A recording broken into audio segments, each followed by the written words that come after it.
souhaite qu'en 2018, on soit dans le même esprit qu'en 2017, c'est-à-dire que le patronat de l'Essonne soit aussi uni pour œuvrer ensemble sur des projets, d'une part défensifs pour défendre les intérêts des entreprises et aussi sur des projets enthousiasmants communs pour le développement à la fois sur le territoire et à l'international. Mon vœu le plus fou, c'est que l'année 2018 soit l'année des TPE, des très petites entreprises. C'est-à-dire que actuellement, on met beaucoup l'accent sur la création des entreprises. Et ce que je souhaiterais, c'est qu'on arrive plutôt à les faire perdurer dans le temps.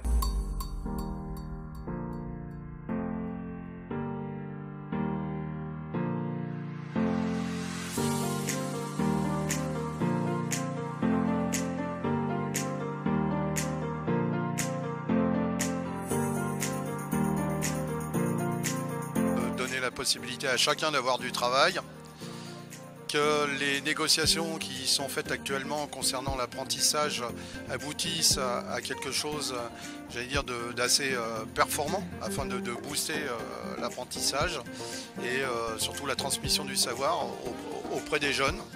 J'ai une petite folie, c'est celle vraiment de rapprocher le monde vraiment de l'université, des étudiants qui se forment pour travailler plus tard.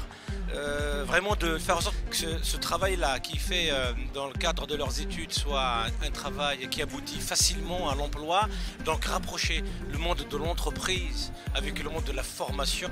Pour l'Alliance pour 2018, eh bien que l'Alliance continue à faire adhérer l'ensemble des organisations patronales parce que c'est tous unis qu'on pourra faire bouger les lignes et notamment, comme je l'ai dit tout à l'heure, avec les réformes qui nous attendent, nous avons vraiment besoin d'être tous unis pour essayer d'obtenir le meilleur pour les entreprises.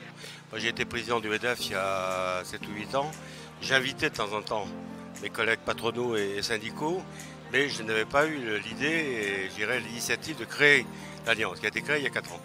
Bon, ce qu'il faut faire plus qu'aujourd'hui, en dehors de se voir régulièrement, c'est de faire en sorte que tous les chefs d'entreprise, si on peut, adhèrent à l'un ou l'autre, peu importe lesquels.